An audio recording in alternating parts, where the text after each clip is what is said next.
କ'ଣ ପାଇଁ ବୁଝୁନାହିଁ ତୁ?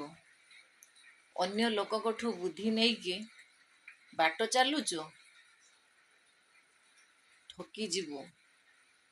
ନିଜ ଲୋକଙ୍କଠୁ ଦୂରେଇ ଯିବୁ।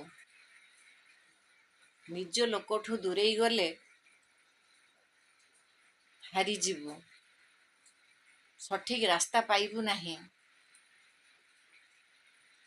ଯେତେବେଳେ ନିଜ ଲୋକ ସମସ୍ତେ ତୋଠୁ ଦୂରେଇ ଯିବେ,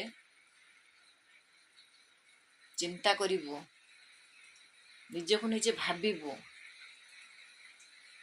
ତୋର ପତନର ସମୟ ଆସିଗଲା। ତୋ ପାଖରେ ଆହା କରିବା ପାଇଁ କେହି ନାହାନ୍ତି। ସୁଧୁରି ଯା। ଅନ୍ୟଠୁ ବୁଦ୍ଧି ନେବା ଛାଡ଼।